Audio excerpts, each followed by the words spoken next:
Hi, sixth graders. Today we are going to be learning about a specific close reading strategy that myself and our guest, Miss Footit, are going to show you. And the reason we're going to learn about this close reading strategy is so that you guys can be able to use it when you read the next part of Virtual Wars. So Miss Footit, would you mind reading the DLT for us today? Sure. I can make predictions about the novel Virtual Wars. Okay, awesome. Thank you. Should I add on? You're good. So close reading strategies. What are they? So Ms. Footit, what are close reading strategies? So close reading strategies are the things that strong readers do when they're reading. And why do we use close reading strategies? We use them because when strong readers use those skills, it helps them understand the text better. So it's kind of like how right now you have the sixth graders annotating and like underlining or circling words that they don't understand. We're going to learn about a different close reading strategy today. So for example, how many of you have ever read a story and then stopped to think about what it looked like? Me too. So Ms. DAmico, if we were to look at this sentence here, thin slivers of light shone through the trees, inviting me to walk to the forest's edge. If you were to stop and think about what that looked like, what might you see? Well, when I think of the light, I would probably think of the sun because trees are outside. And then if they're shining through them, the trees are probably like this close together so that they're coming through between them. Awesome, let's take a look. So this was kind of what I was picturing, and it sounds a lot like what you were as well. And that's actually a type of reading strategy that many of you already use, and it's called visualization.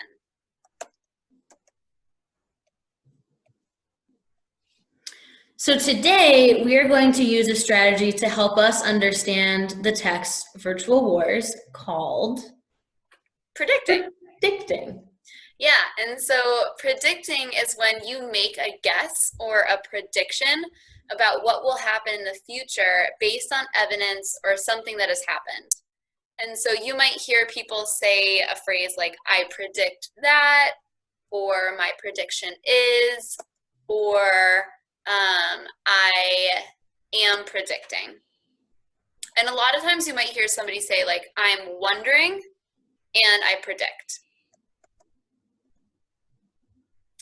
So using this strategy, we're going to do an I do, we do, you do.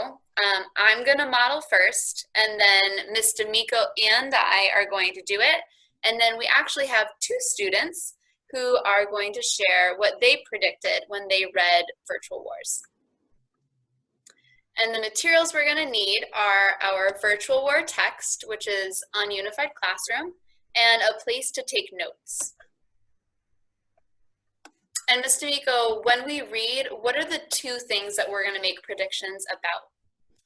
We're going to make predictions about what might be happening in the text, and we're going to make predictions about what the characters might be like based on what is happening in the text. So like character traits or what they might be doing in the text.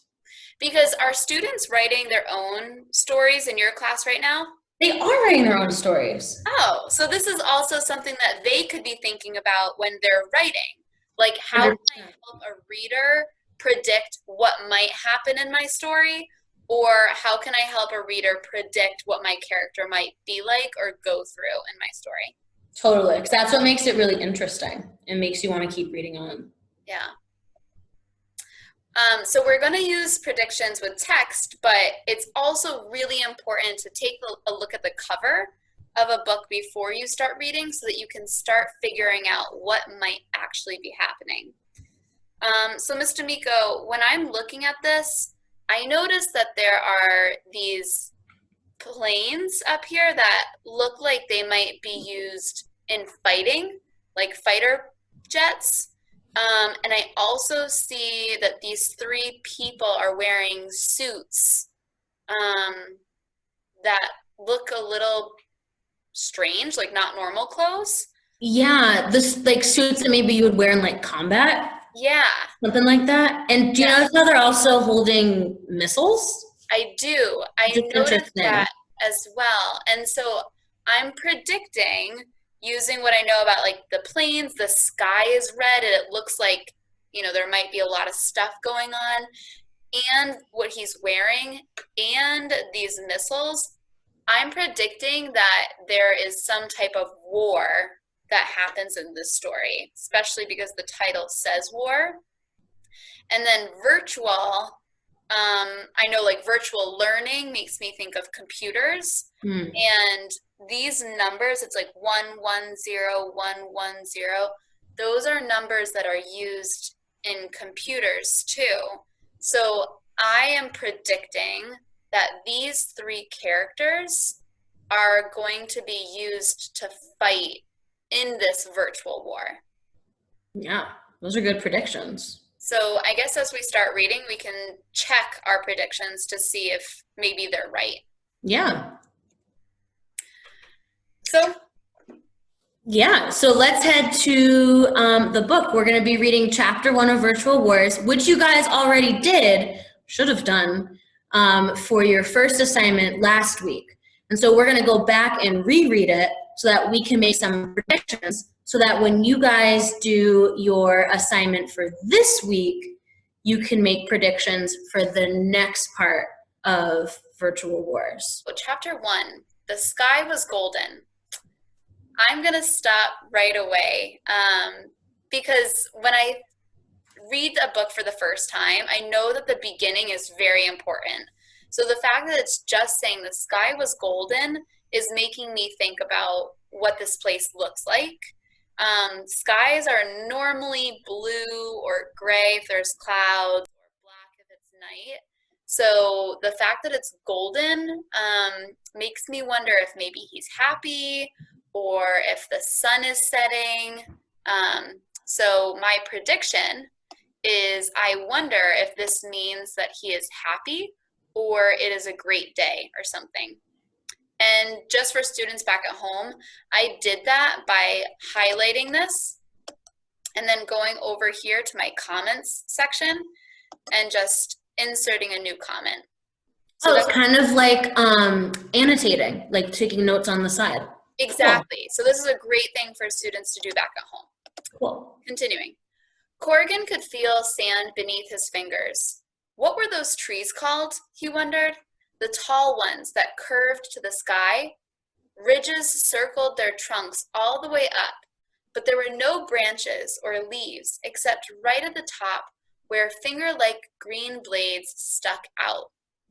So when I was reading this, I predicted that he was talking about palm trees.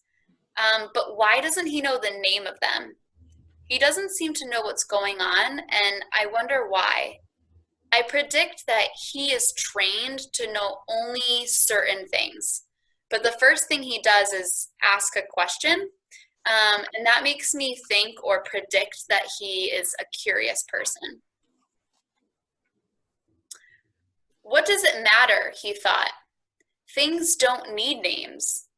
They haven't told me the names of lots of things, and I don't really care.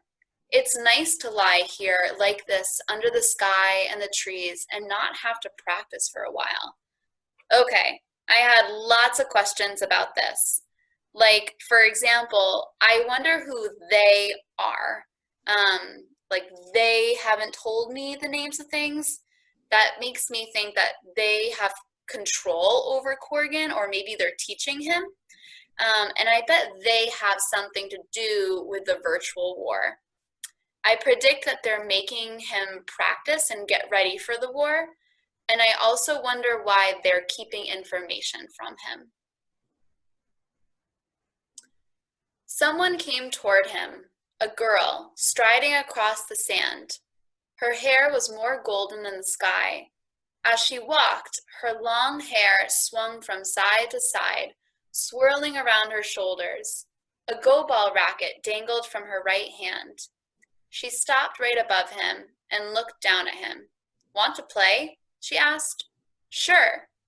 As he leaped up, he noticed with some surprise that his light suit had begun to shimmer with the color of blood. Corrigan knew what blood looked like. Once, a few months ago, as he'd walked along the tunnel from his box to his clean room, a tile fell from the ceiling and hit his hand. His knuckles had bled, and the first and only time he'd ever seen real blood. So I wonder if his light suit was shimmering because maybe I'm wondering if like what he wears, that light suit that we saw on the cover of the book, if it helps show what his mood or feelings are. Like a mood ring. Yeah. So I wonder if like when it shimmers or turns red, it must mean that he's excited or interested. And I wonder if that's because he likes this girl or thinks she's pretty. And then the other thing that this paragraph made me wonder is why he had only seen blood once. Like so far, he kind of seems like a teenager. And so by the time you're a teenager, you've seen blood lots of times. So I predict that he is taken care of and predicted. And I bet that's because he's special in some type of way and that they need him to be okay, maybe for that book, for the war. And I predict that he's one of the main characters of the book. So now we're going to shift from just me predicting to both me and Miss DAmico. So Miss DAmico, I'm going to read this next paragraph, and as I'm reading, I want you to think about the predictions you are making. Mm-hmm. Okay, so the way the Supreme Council had carried on, it was as if Corrigan's arm had been chopped off or something. About a dozen times a day, they'd examined his hand to make sure it wasn't infected, even though it was only a little cut and it healed fast and felt fine. They'd moved him to a new box at a different location. Corrigan wasn't sure where.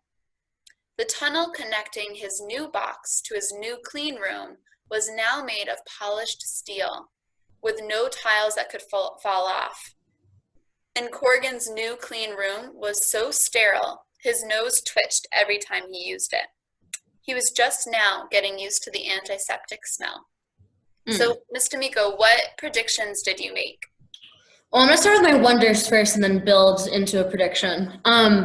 So my first wonder is I wonder about the Supreme Council, and I wonder if they are the they that was talked about in the beginning, because it sounds like they're pretty important. So I'm going to predict that the Supreme Council is the they.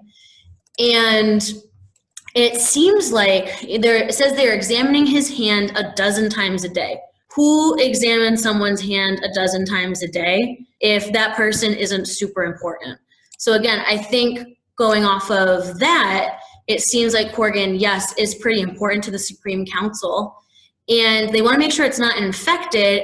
And I'm predicting that that's because they need him to fight in this virtual war that the title of the book is.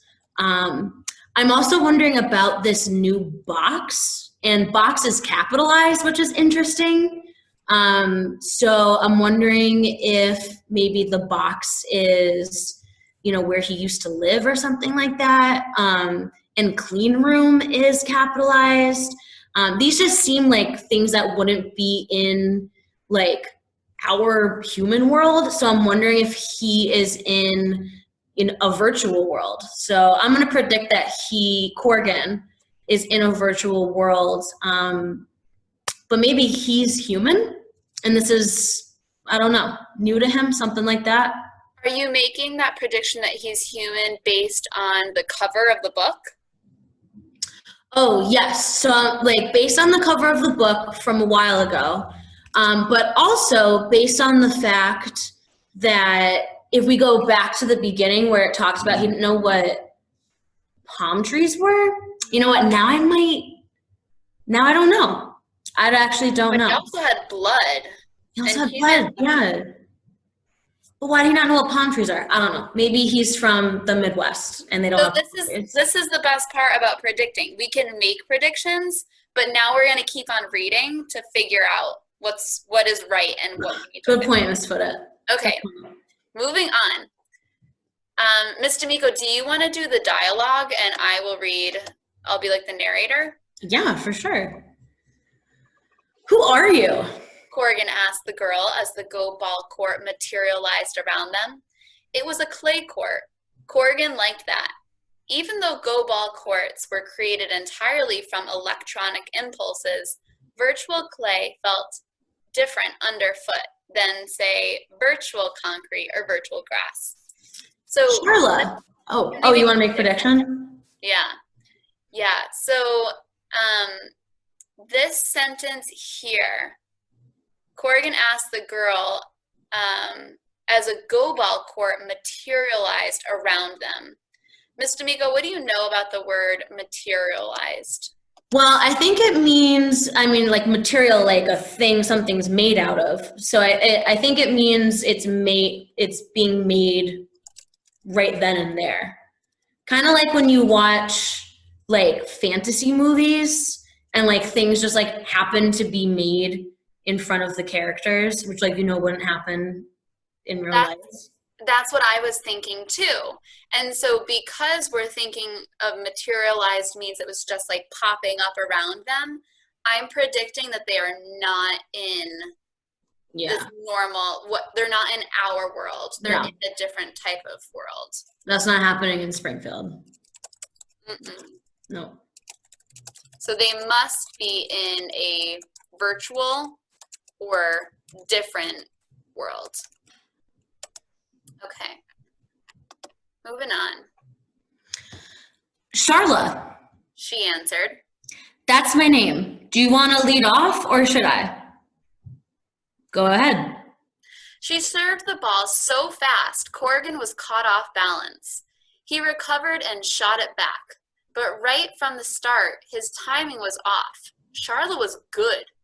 Really good. They have been giving him better and better opponents over the past few months, even though Corrigan's specialty wasn't go ball, so it didn't matter much if he didn't win. Charla was the best opponent he'd had so far. Can we pause right there and make some predictions, Ms. Foote? So something I'm wondering about is this go ball game, and it says that it's not Corrigan's specialty. Go ball's not his specialty. So I'm wondering what his specialty is, and I'm predicting that his specialty might have something to do with, again, this war that they might be fighting, and maybe like the specialty will help them win the war.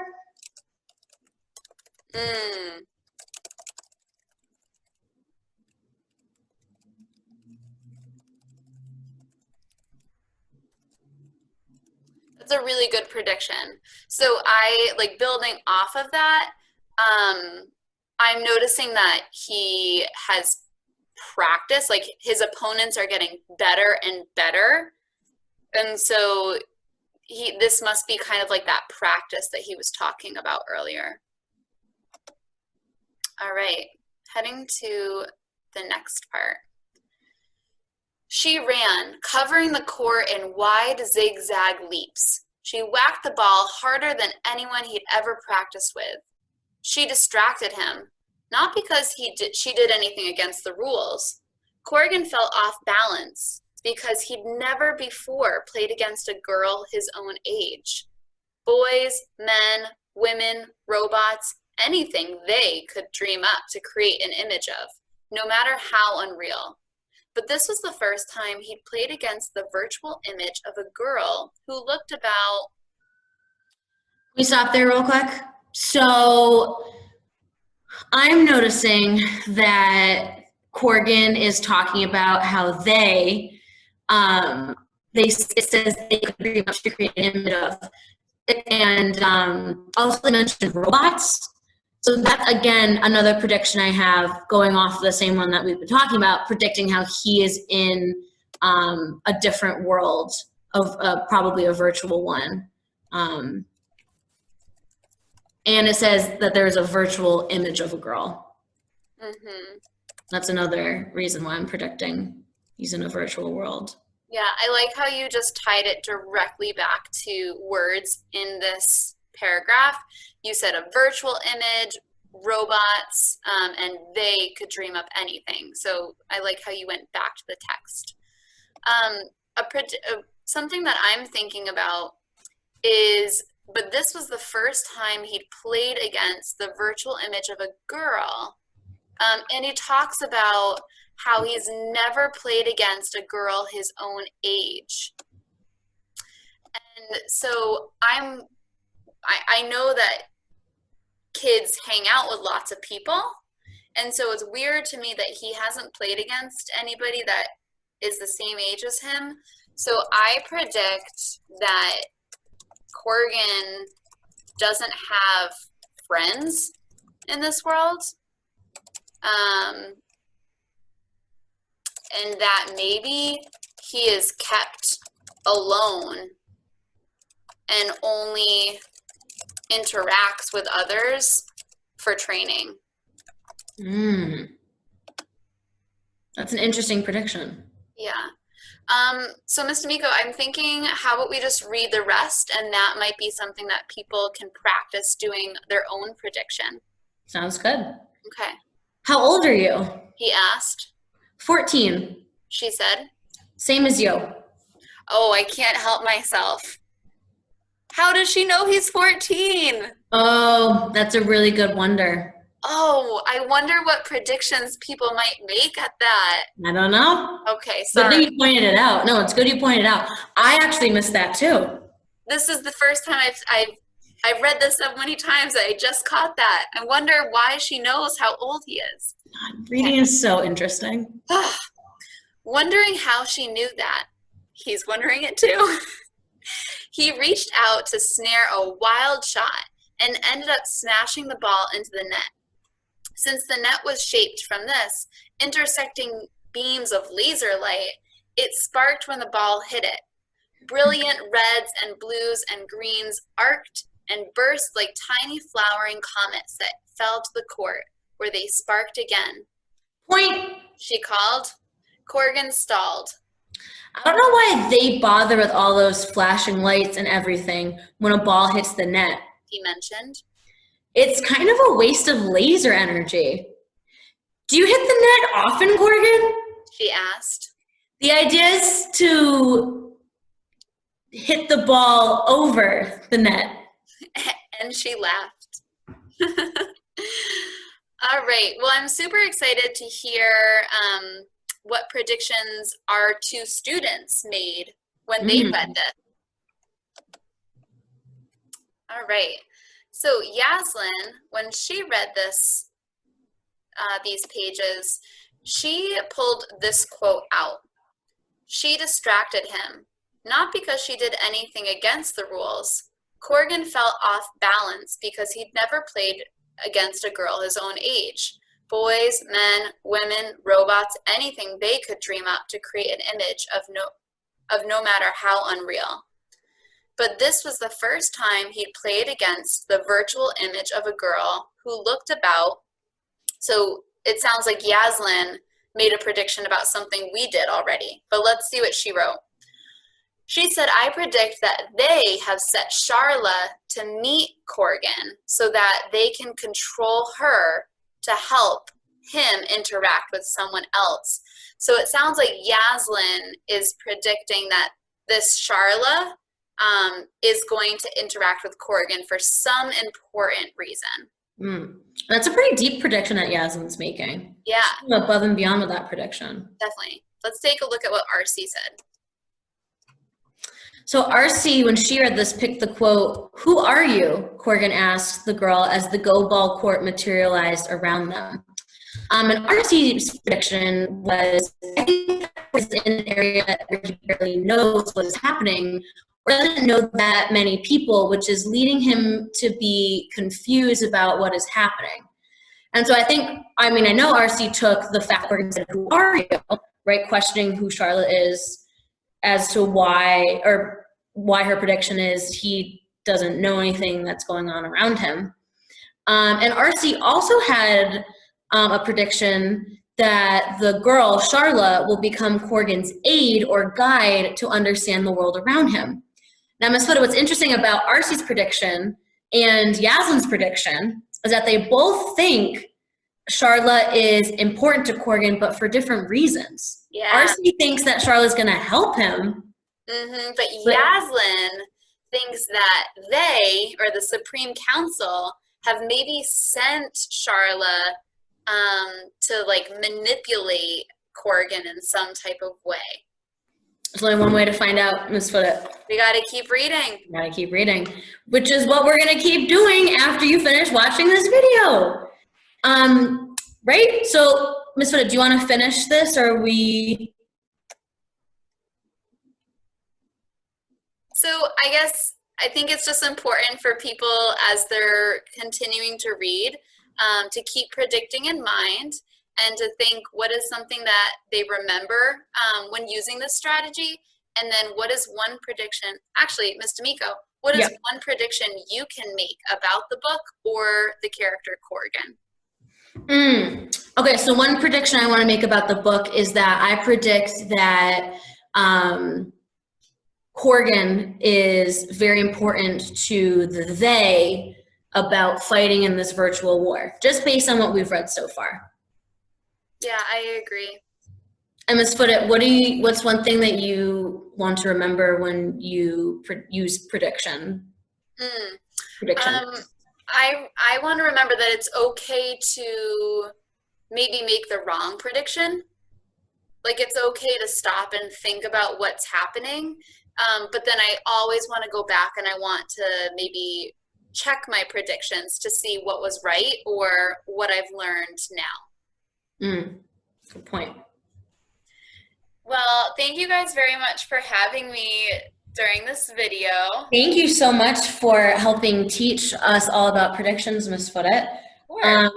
And I will let you know how my students do with predicting by reading the next couple of pages of Virtual War and making their own predictions based on what they've read in the next few pages. Very cool. Well, good luck, everybody. Thank you, Ms. Foote.